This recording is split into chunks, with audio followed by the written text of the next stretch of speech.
following show contains adult content. It's not our intent to offend anyone, but we want to inform you that if you are a child under the age of 18 or get offended easily, this next show may not be for you. The content, opinions, and subject matter of these shows are solely the choice of your show hosts and their guests, and not those of the Entertainment Network or any affiliated stations. Any comments or inquiries should be directed to those show hosts. Thank you for listening.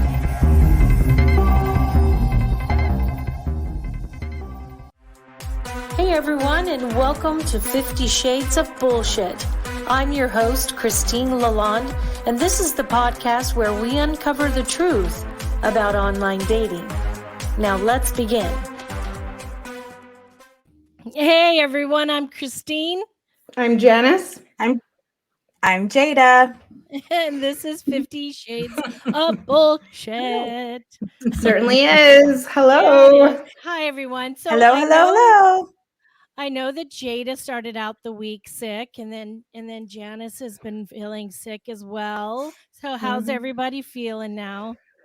A little out of it, ready to wrap up the day, but very excited to see both of you. Yeah, Aww. Me too. I feel better. Yeah, better. That's good.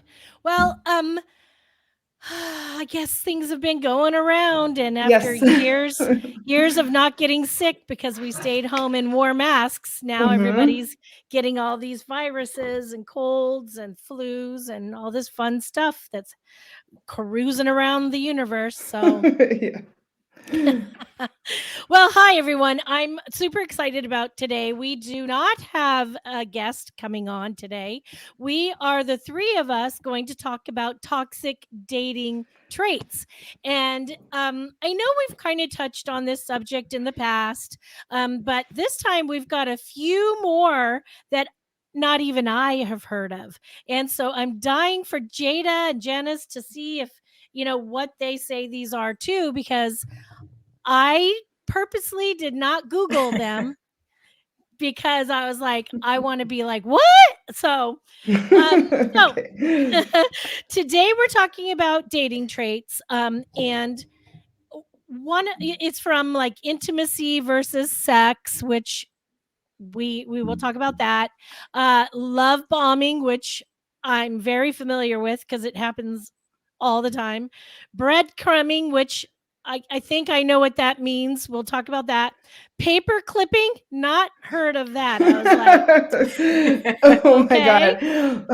And essentially, we're just going to talk about really bad behaviors of people who are giving a bad name to dating these days. So, all right, let's do it. Let's talk about intimacy versus sex. That seems to be, I don't know. To me, it seemed to be sex with everyone that I've been talking to forever when it was talking about dating. Intimacy never really happened unless I got to the point where I was seeing them beyond 2 or 3 months, maybe even start talking about, exclusivity, just dating each other. But intimacy seems to be something everybody's reaching for, but not knowing how to get. So I'd love to know you guys' opinions on sex and intimacy. Yeah, I think this was one good thing that we learned from Steve's episode, actually, was how it doesn't necessarily have to, if intimacy is not necessarily about, like the actual intercourse, and it's more, and it can be, about just sharing a moment or just sharing a touch. And to be honest, yeah, I guess that is not something you may want with someone who you're just dating for a month or two. Yeah. Which makes sense. And that's why I think it's really lovely that, sometimes we do have this honeymoon period where it's, really hot and heavy for the first 6 months to 3 years even. And then you start to want different things and crave different things. Mm-hmm. Mm-hmm. Yeah. I think that if you're not intertwining those things in the first 6 months, 3 years, like you were talking about, then you're at a loss, because intimacy doesn't just start, as far as I'm concerned. I don't think it just starts the minute you just, start having that lackluster sex situation. What are your thoughts, Jaida? I think, for me, I think it's tricky because intimacy can mean a lot of different things. But I also think intimacy can be how you speak to someone, how you touch someone. It doesn't always have to be physical in a sense as intercourse or sex, but intimacy can be mental. You can be mentally intimate with somebody, and I think that's a beautiful thing. I think we put so much emphasis on the physical piece of it. Sometimes we forget that there's other tender ways to be and become closer to your partner other than just physically having to have sex with them. Yeah, and that goes right in line with something I was going to say, is that I find myself generally feeling more intimate with someone, romantic or friend, when I'm wanting to share more. And that could be share about my work. My work is something that I'm passionate about and that I really don't need a lot of input on. And I find that when I start sharing more about my work with people, that means I'm starting to want to share more in general. And also, I have a very bad relationship with my family of origin, and that's something that I keep really private and also my past with abuse. I keep that really close and center. And I notice when I start to share little things that it's because I'm feeling closer to someone. Yeah, you start becoming more vulnerable. That's what I was going to say. I also think that to as well. You can have the best sex of your life if you're mentally connected to somebody. I think there's so much to be said for that. And intimacy is a big part of that. Janice, like you said, you feel closer to your person, you feel more vulnerable with your person. And that can change the game completely when it comes to sex if you have that mental kind of draw to one another. Yeah, that's interesting. I had an experience last year with someone who I was definitely not in any type of long-term relationship with, but I did feel extremely close to him. And it was partially because, we stayed in lots of contact, like in between when we saw each other, and we shared things about like music and books and that type of thing. And when we did see each other, it was like, watch out, but I think that was partially why we were sharing so much other than sex. Yeah, I agree. And I've said this a million times on the show. You guys know me personally. I've always talked about not going backwards. Once it's over with somebody with me, I just never go back there. And with, my boyfriend now, Christian, with the situation that I've talked about with us, I completely relate to what you just said, guys. Like, we've been talking about how the sex is it's unparalleled to what it was to the first time around. And I really think it's because we are more intimately connected this time, more so than last time. And our lives are so much different that I think we're connecting on a much more evolved, mature level. And so because of those things, I think that the intimacy of the sex itself is so much more incredible because I've just never had this with anybody else. So I get what you guys are talking about. I 100% agree with that. Yeah. I think there's been times when I think we've all been guilty of this, when you have sex with somebody, you're dating, and then you have sex with them, and it's like you're kind of over it after after you've had sex with them, and then it's just the connection is just, you're just kind of like whatever. But I think there's something to be said when you have a partner that you're so in tune with mentally that it makes it so different because that intimacy is there. I had okay. If anybody's listened to the shows that were going on in the summer when I had that long distance relationship, and him and I developed really this intense emotional bond, and we had a lot of real intimate communication, respect, and all these things for each other, throughout all those 2 months prior to me meeting him. And then when I met him, even though we had those intimate connection and that mental connection, I'm just gonna say it. The sex fucking sucked. And I think that that's a huge lack of compatibility, but you guys had an enormous amount of chemistry, which includes the fact that you could keep talking for so long. That is, I mean, compatibility can have that, but when you feel like you can't stop talking with someone, that's actually more of a chemistry issue. And I think that what you learned is when it came down to it, I mean, if you can't have good sex, that's definitely compatibility. Yeah. 100%. It was terrible. I did not feel connected to him. Out of the bedroom, I felt connected. In the bedroom, not at all. Connection. And it could be also that once I really was physically with him in the same room, when I met him, I was no longer attracted to him, unfortunately. Well, this is one reason why I always tell clients and friends to a certain extent, if you vibe with someone on a dating app, that's absolutely great. It's as real as that is, but that is not a relationship. And so if you're vibing with someone on a dating app, make it happen. See if you've got the in-person chemistry as well. Yeah, because that's happened. I've been talking, say I met someone on a dating site, we chit-chatted, we started talking more on the phone, whatever. We just had a lot of really incredible communication and connection. And then we finally get to meet, whether it's because we couldn't for whatever reason, like work or whatever, for the first 2 weeks. And then you meet them and you're so excited. And then you meet them and you're like, wah, wah, wah. Or you still feel like the physical attraction is there, but there's a lot more to a relationship than that, which I've also had to learn the hard way, even recently. Physical attraction is it's a trickery thing. It fools you. It makes you think that you might have something more intimate or more evolved than you really have.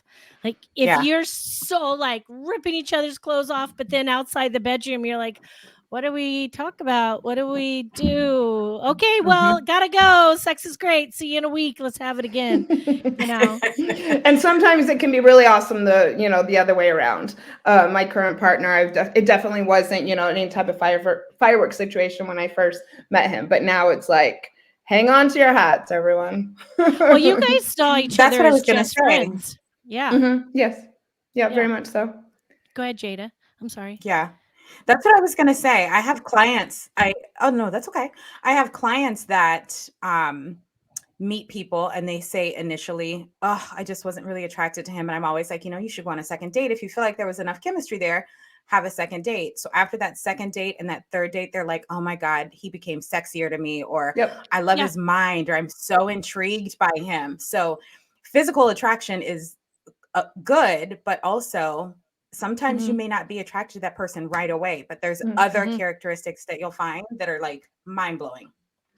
I agree, Jaida. And I think that a lot of times people who don't know that and they're just on dating apps and they meet somebody and they're like, oh, it wasn't quite what I thought it was going to be when we first met. And then they're meeting you at a coffee shop, 20 minutes, half hour later, you never see them again because they're not taking that time to get to know you, see you again, be in a different setting, really have, some kind of connection. I think that happens more times than not because people don't know to give it another shot. Yeah, if you have a great conversation, that is so a yes to a second date for me. Absolutely. I think if you can make me laugh, the conversation is good. I'm all in. Let's go out again and see what happens.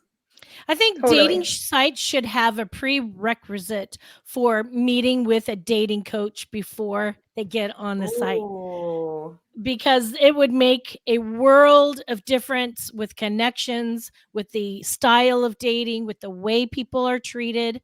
I really think that anybody who two things I'm really feeling very strongly about these days. One, coming out of a marriage and a breakup, see a breakup coach like Janice. If you're not seeing a breakup coach, you're going to waste your time dwelling and sobbing and freaking out about a breakup.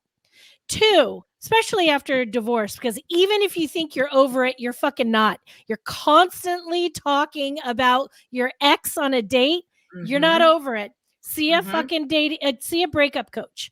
Two, if you then think that you are in a place that you want to start dating, I think that everybody should see a dating coach before they decide to go start dating again. Whether it's online or not online, they should see a dating coach, because there are so many pitfalls and things that people are doing that it's a completely different world of dating now than it was 15 years ago, 10 years ago. It's so different.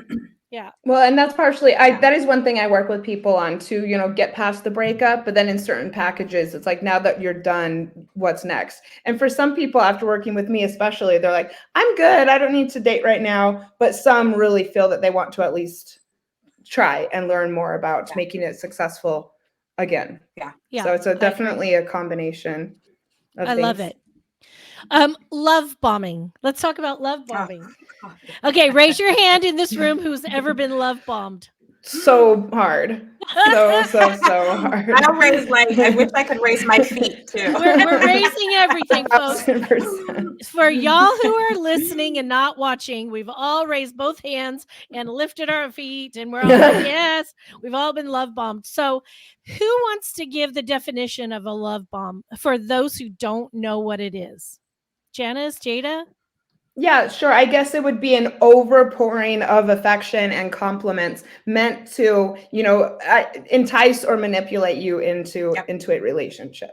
Yep. Someone who falls way, way, way, way, way too fast. I mean, Sean and I were talking for, I think the first week and a half or 2 weeks just about business. And then the minute we both were like, maybe there's something more than, just business, he immediately professed his love. And that, as we all know, that became a real big manipulation situation. But it's happened time after time after time. This love bombing stuff is making women, especially women who are susceptible to compliments, that their love language is words of affirmation. And they tend to fall very quickly when someone's like, oh my God, he's so cute and he's so sweet and he's got a great job and I think he's wonderful and he just told me he loves me. I think I love him too. And then they get into the situation where he could have lied or she could have lied. Well, so how can he know that he loves you? But I think it's also done to distract the person from some red flags and some potential narcissistic behavior. So it's done to kind of keep you away from what's really going on, which is insane. One of my most intense experiences with it was my abuser, actually. And a lot of people had warned me against him, even people who he had known, who were friends with him, who were like, this is not what you want to do, girl. And he kind of knew, I think, and that's very much what his tactic was. 1,000% was the love bombing. I'm actually more susceptible to gifts. And so that really trapped me, or got me in over my head with the situation. And I think in this case, he definitely knew what he was doing. I also want to say, though, I think some men, women perhaps as well, they just don't really know how to go through wooing someone and pursuing someone. And some people think that this is an effective way to do that and are not necessarily being manipulative. That doesn't mean that it's not very unhealthy, but I just think not all people who love bomb are necessarily really dangerous. I just think there's a lack of information, like a healthy way to pursue someone.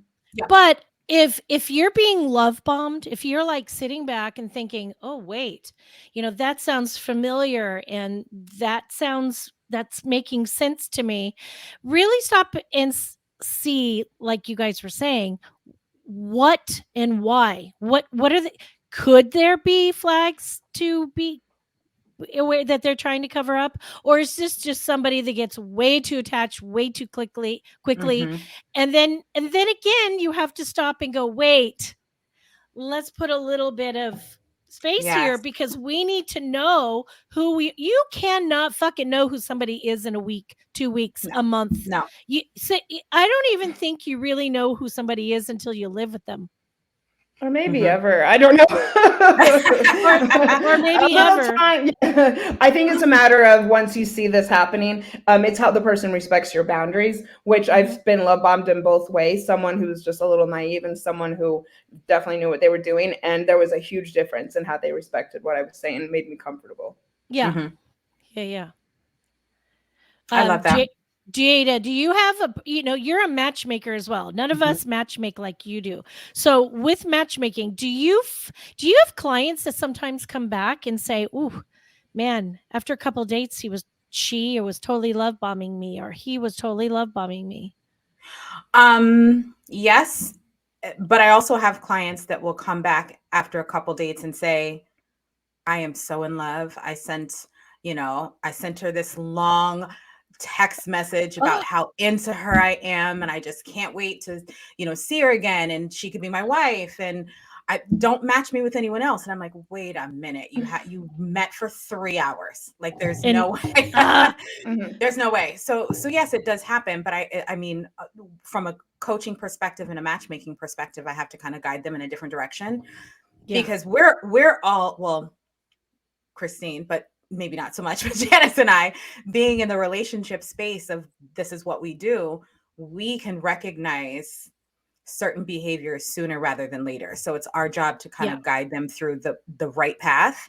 And sometimes it's hard to have those conversations because people can be so green when it comes to meeting someone, but then you also have to determine what's their, like, how are you in love so quickly? Like, where is this coming from? You spent 2 hours with somebody, you've sent them a dozen flowers, you've already texted them 15 times, you're telling them, how much you miss them. It was one date. So yes, it does happen. And it's just up to me to kind of guide them in a different direction. I appreciate hearing that for sure. And I do think there's, a healthy, sustainable way to go about pursuing someone in a way that can just have it all blow up in your face. And not because the other person's not interested, but because so many reasons. It's too much too soon, Well, a couple instances for me. I dated somebody for like 3 months and I was really mad about him, and I knew that he was about me, and my rule was going to be I wasn't going to tell him first. I was going to wait for him to tell me. This is like I think about 6 years ago. And we were camping one time with his best friends, and one of the mornings, I think it was the last morning we were there, I walked in and I was in their friend's camper and I was waiting for him to come in. I was there first. He came in, and right as he came in, his friend looked at me and goes, "You guys are gonna get married. You guys are perfect for each other. I can see you guys getting married." And he heard it and it freaked him out. And he broke up with me right after that. Oh because my God. he just wasn't prepared for that moment. Which, and I knew the moment his friend said that, I thought, I'm screwed. And it took me a long time to get over that. Yeah, it really did, because I really was in love with him. Did you guys have a conversation about it? Yeah, I went back to his camper, our camper, and I was like, "Don't pay attention to that. He's just kidding around. We'll get wherever we're gonna go whenever we get there. If we even get, I tried to play it off. He just was way too freaked out. So it's fine. Thanks, friend. Yeah, I'm like, thanks a lot, friend. I was like, have a chit chat with your friend, would you? And then with Sean, I'm going to go back to Sean again. I very, very distinctly remember the first time he said he loved me. And I was like, whoa, he has never met me yet. And then I was feeling all these love feelings. And I was like, oh my God, I think I love him too. And then I remember him very quickly saying, I'm going to marry you. You're my person. We're going to be forever. And I kind of basked in it for about a month and a half, thinking, oh my God, this is for real. And then I started thinking, wait, went way too fast. It's Yeah. really too weird, and I really need to meet. We need to meet first.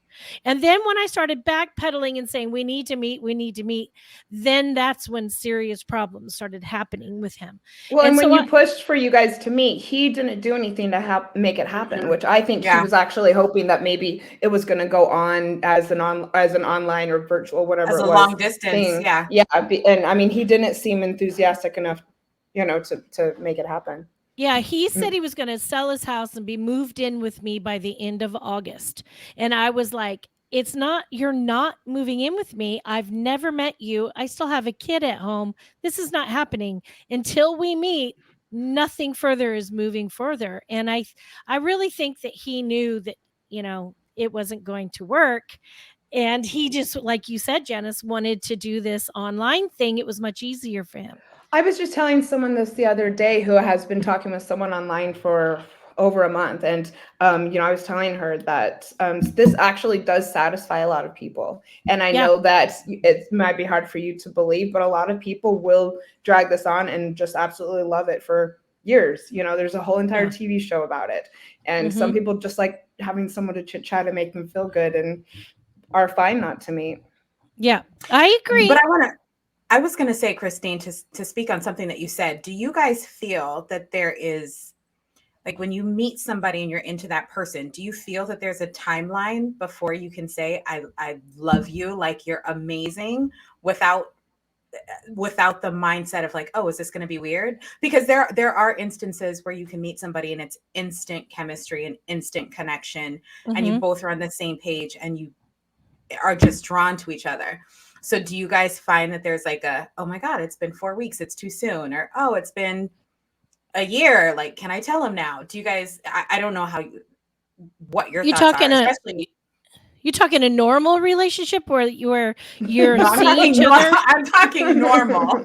Okay, because I was going to say, if you're long distance, not until you've been actually physically in the room together for a long time. No, I'm definitely talking like normal. You meet, you've dated a few weeks, you have incredible conversations. I won't even say a few weeks. I'll say like maybe 2 months. What is there a rule? I don't believe that there is, but I think you just have to be very mindful and open. But I wanted to know what you guys said, because to your point, Christine, of what you were talking about. Well, when I married my last husband, he and I were seeing each other a month, and I'm the one that said I loved him. And we were together for 10 years, and it went to shit. But so things can really go bad. Doesn't matter, it's just it's people. For me, I as I mature and as I have more relationships, I find that I try as a woman to sit back and let the guy lead, or think he leads. I'm so proud, by the way. I really try nowadays to not be the first one to say it if I'm feeling it. With Christian this time, though, we kind of said it at the same time. We knew it was coming. I looked at him, he looked at me, and I was like, I did not mean to say it. It just literally came out like a conversation, and I was like, I looked at him, and he said, "Yeah, it's okay. I'm there. I love you too." So, and it was like, and it was like, oh my God, I did not mean to say that. I mean it, but I didn't mean to say it right now. But he was also nervous about saying it too soon, like waiting to see if I was getting there or not. Cause he could have been really hurt if I just said, yeah, I'm not feeling it again. We've tried and it didn't work, but I don't think there's any timeline. I just think when you feel it, but I do think there is a time when it's too soon. I do think that if you've only been seeing each other a month and you see each other once a week, that's too soon. If you're seeing each other 2 months and you're only seeing each other every other week, that's too soon. Yeah. Yeah. I guess I would say I think it's different for every couple. For me, it's definitely about being on the same page about moving forward. And also if you've decided that you want to trust the person, those would be important conversations to have with yourself before you throw it out there. I do think obviously it can be too soon. But as far as a timeline after really starting to get to know someone, it's going to be different for everyone. Yeah. Okay. Breadcrumbing. Let's move to breadcrumbing because I Right. want to hear what y'all say about breadcrumbing and see what the heck this is. I think I know what it means, but I want to hear it from y'all. Okay, so you want the definition? My understanding is breadcrumbing is someone who continues to follow you primarily on social media after they've stopped talking with you or after the two of you have stopped dating. I personally don't see why this is that big of a deal and has become such a trendy thing to talk about. I mean, if someone wants to continue following you on social media because they found you interesting or whatnot, I don't really see a problem with that. I think it's more the person who's getting so wrapped up about the fact that they're seeing this person still following them, which is the real problem. So that's just my take on it. I want to look at That's what I was looking for. The definition, because Janice, I'm thinking it's the same thing, but this is saying signs of breadcrumbing would be if they flirt repeatedly but never ask you out. They message you to say hi and offer compliments, but ignore your suggestions to meet. They leave comments on your social media, Janice, to your point, but don't respond to your DMs or your texts.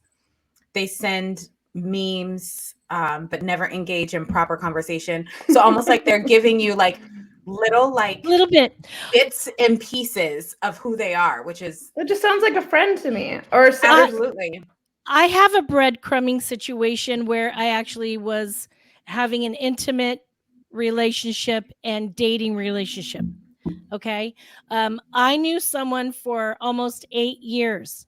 We dated on and off for 8 years. He breadcrumbed me for 8 years. What made you want to continue it? I really adored him. When we were together, it was perfection. We laughed more than anyone I've ever laughed with except for Christian. And it was just awesome. So he would breadcrumb me. He would decide when to contact me and when to see me. And I was always available for him because I liked him, which was stupid. And then when he was with me, I got everything. But the minute he left that day or night or date or whatever, I would get very little texts, very little, just enough compliments, just enough everything to keep me strong until the next time he was ready again. And he breadcrumbed me for a long time. So I think that there's different ways and different scenarios that people can breadcrumb. Breadcrumb is just giving enough to keep someone on the line and then just to keep them there for whatever you want them for.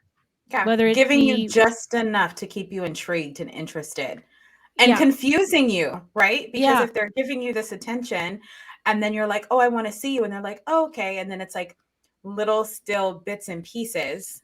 That's not healthy. That's extremely But toxic. isn't it a two-way street? Oh, absolutely. Yeah.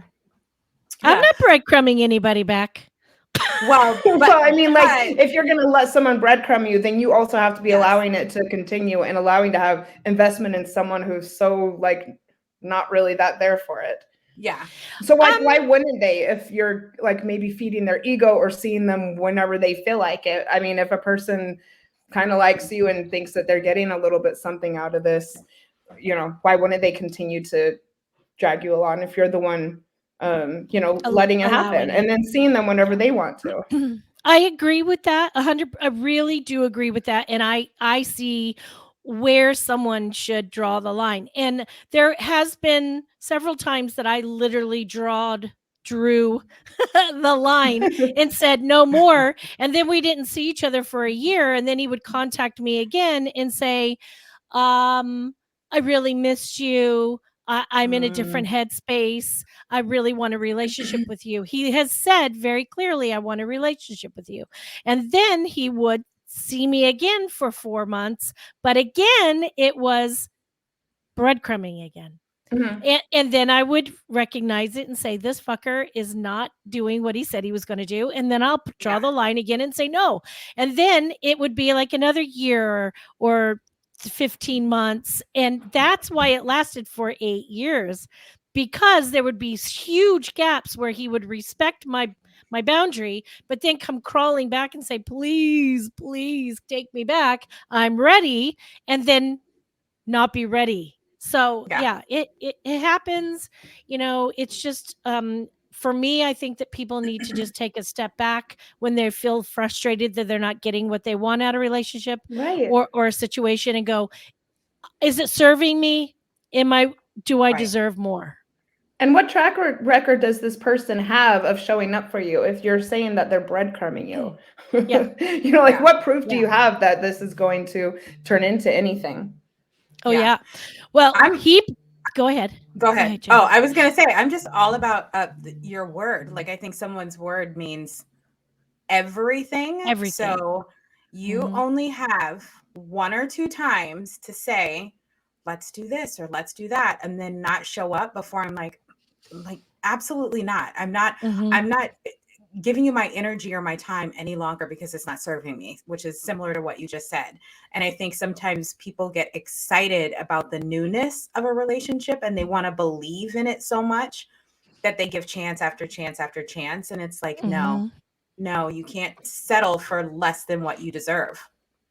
Yeah. Well, with this person, it was so wonderful when we were together. That I just thought, oh man, if only he can get past that hump. He's getting there. He's getting closer every time. And then I would say, okay, no, and then move on. And I would date and date and date and date. And then I'd be frustrated with the world of dating and the people I'm exposed to. And then he'll come back at just the right time. Now, I did put my foot down with him quite a while ago, and he reached out to me a few months ago and said, happy holidays and blah, blah, blah. And I really miss you and I'd love to see you. And I said, no, thank you. You're wonderful. Goodbye. I'm seeing somebody now. And the minute I said I'm seeing somebody, he literally was blowing up my phone. I love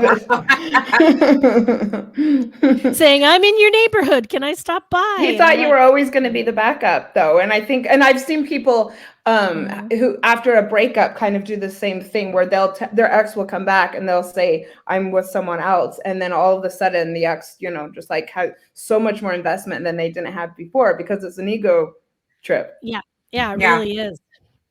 Now, I'm excited to talk about paper clipping. What in the tarnation is paper clipping? Okay, so I have to be honest, I've never heard of it. Like, there's terms that and I'm actually about to look it up now. Janice, do you? I'm not familiar. I've never heard of it. Dating term. Oops, I can't type. I have fat fingers. Dating term. Let's see what paper the fuck clipping this and is. dating. Oh, here we go. A situation where someone you have dated suddenly sends you a message after a long period of time and then disappears again. Ha! Well, but I feel like that's like ghosting, kind of. It's very similar in a sense, right? Ghosting is when you meet somebody, you don't really know them, you've never really dated them more than once or twice, and then they disappear. Paper clipping seems to be like somebody who perpetually does this. It's like a yo-yo. I would like to know what time of day or what time of night some of this paper clipping is taking place. Midnight, 2 a.m. What are you doing? What are you doing? I missed you. Exactly. I don't know that much about paper clipping. I'm getting a lot of paper clipping since I've been in a relationship. They all coming out of the woodworks. I got a message last week from a dude that said, hi, Christine, how are you? What's going on in your life? And I'm like, who What's is going this? on in your life? What So is I going said, on? I was like, who, it could be an old client, it could be anything. So I was like, oh, who is this? Your name is not saved with your number. And he said, oh, we met on Facebook. And I said, Facebook what? Facebook He's like, when? Facebook dating. I said, I haven't been on Facebook dating in 2.5 years. I said, what crazy. the hell are you texting me? Did you go through your Rolodex in your phone, in your little black book in your phone, and go, oh, I just broke up with someone. Let's see who might be single. And must have sent out ping, ping, paper clips like they were boomerangs, hoping it'll hook someone and bring them in. I was like, Probably. fuck off. But you know what? I would imagine this time of year, like heading into in the matchmaking space, like from November through like February is huge for us, right? Because everybody, there's Valentine's Day, holidays, etc.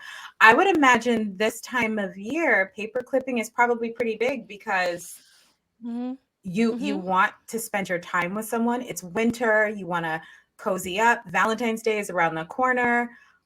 So I could imagine that this is when people start to come. Actually, now that I know what it is, I've had people from, I don't even know how many years I've ago. had years like, ago, years back, people get in touch. Yeah, randomly pop up. Yes, yeah, for sure. But this has been, I mean, this is not something new. I guess maybe we have a new term it's for a new it. term. I know. Yeah. That's Again, what I though, was why would you reading. even be answering someone? Normally, I just ignore them. Yeah, I don't. Me too. Yeah. Yeah. If it's someone that has a name in my phone and I know who it is, I'll just ignore it, block it, whatever. Yeah. But when it's an unknown number, sometimes I have clients that change numbers and they're like, reach out to me for work or whatever, and I'm like, oh. But I just found another term while I was looking for paper clipping. I wonder if found it's the one that I found. Stashing. Oh no, I found it. Pocketing. I have to categorize all this bullshit. I found what is stashing? Yeah, tell me what stashing. I'm about to look it up. Stashing and pocketing are the same thing. It is when one person in a relationship makes the conscious decision to hide the other person from his or her inner circle. I've had Oh, that. yeah, I've heard I of can stashing understand before. that. I've done that. Yeah, I've heard of stashing before. Yeah. Yeah. Yeah. That's unfortunate. Well, I mean, you're hiding them. Probably because your friends don't like them. Yeah. Or that you went out with them before and it didn't end well. Or you've been one of those people that used to bring a lot of people and everybody met them and then they loved them and then you didn't like them anymore. So you stopped bringing your dates around. Yeah. Yeah. I don't know. Have you guys ever felt stashed? Have you ever been stashed before? Now that I'm thinking about it, I'm like, I don't think so. I don't think I have. Yeah. I dated somebody. So I met somebody. This is like 12 years ago. We dated for a few months. He ghosted me. Fine, whatever. 8 years later, he reached back out to me. And I was like, oh, how are you? We just had a conversation. We decided to meet up for lunch. Totally didn't understand. Totally understood why he ghosted me. He thought that his situation with kids and ex and stuff like that was really bizarre, and I understood it. Well, fast forward, we were dating like 7-8 months, and every single holiday stuff or family stuff, everybody knew about me, but yet he would never bring me. And he had this rule that we had to be dating for over a year before he would bring me to something like that. And I'm like, well, what about knowing each other and your people for 8 years? Like, what do you mean? Well, I happen to know some of his friends and family from before. Oh, gotcha. Okay, gotcha. And so I'm like, well, I've known all these people. Why are you keeping me from? Yeah, whatever. I was like, I'm done. Yeah, that's interesting. I haven't heard of that before, like not even wanting you to meet friends for a year, but I would definitely suggest that that's something from his past that's coming up. Yeah. I did just think of when I was living in Australia like 7 or 8 years ago, I was dating someone pretty regularly, and he never wanted me to come around his friends. And I came to just kind of figure out that he's just super wanted something casual, and I'm sure that's why. Mm. Mm-hmm. But I've done it before when I've dated someone that my friends didn't like, or maybe a kind of, kind of an on again, off again. But, people had expressed their opinion to me, which might have been fine at the time. But then, like, what are you supposed to do? Right. If You you know what? continue seeing someone. When I think about it, I don't know that I've done it before purposely, but me being a mother, I think I was very cautious of, and I wasn't mindful, like I wouldn't do it on purpose, but I was very selective of who I had around me because my kids, so I wouldn't bring people to my house. I wouldn't bring people to certain events. Like I would go and meet them places. Like I was very cautious of what I was doing. I get that. I mean, with Yeah. kids, you kind of have to do that anyway. Yeah. Now, Jaida, we've got a few more minutes, but you said that you found a different term, a different one. Yeah. So it's called negging. It's negging. I did an entire X-Files episode on this. Did you? I had never heard of it before. Oh, it's one of my favorite things. It's a very toxic dating trend. I'm going to drop it in the chat. Yes, I did an entire episode on it. It's really common in the pickup scene, and it's kind of known that this can be one way to initially attract a woman. Yeah, I had no idea. I was doing some research just obviously for this podcast, and then I was like, oh my gosh, I've never heard of this before. What were some things, Janice, that you probably know more than what I read about it? Well, can you read the definition? It's when someone purposefully gives a backhanded compliment to make the other person feel bad about themselves. So it's almost like a form of manipulation. Yes. Which is crazy.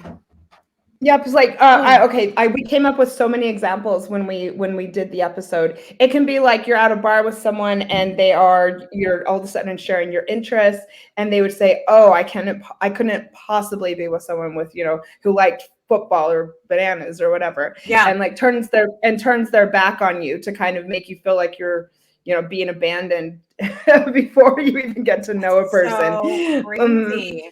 Yeah, it's a way of making you feel vulnerable to the other person and therefore more bonded with them. That's exactly what I was going to say. It sounds very manipulative for sure. Yeah.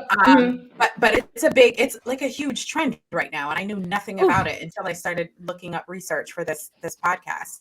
I think it's been dying down a little bit because there's been such awareness raised about pickup culture, and so I think that it's harder to get along with super recently. But yeah, it is a common way, that people try and relate to each other. I mean, just over teasing someone, which you might not think of that as a toxic dating trend, but that is essentially what negging is. And it's like, oh, don't be so sensitive, I'm just kidding around, but it is making someone feel less than. Yeah. There are 4 other terms that I found that I'd never heard of, but this one here is, I think, the most poignant that we can end on, and we can pick this up at another time and do more of it. But cloaking, cloaking is horrible. I don't even know that I know what that is. Okay. It's when a person doesn't just stand you up for a date. They also block you on any app that you've previously communicated with them. Now, I've gone on a date and been waiting for somebody. They don't show. They stand me up. I go to look on the app to say, hey, I'm here. What's going on? And I'm not connected. They're gone. And I really think that those are people who are scammers, people who are not able to be What's there. The scam?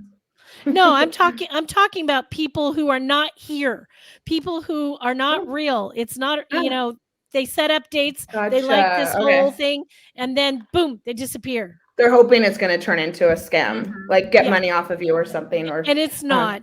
Interesting. So Anyway, there's a whole bunch of other stuff that we can always talk about another time. We are out of time now, which stinks. But but thank you, Janice, for Janice picked herself up by her bootstraps today because she was barfing in them yesterday. Thanks for sharing that with the world. But you're welcome. Yes, that's why lipstick is so good for, because I'm like, I'm committed. I'm just gonna slap it on. I love it. And I appreciate the dedication. Jaida, it's always good to see you as well. And everyone, thank you for coming back again this week. We look forward to seeing you again next week, same time, same place. And until then, let's keep it real. Bye. If you enjoyed this episode, please share with your friends, like and follow us on Instagram at 50 Shades of _bullshit and Facebook at 50 Shades of Bullshit. Thanks so much for listening, and we really hope to see you again next week.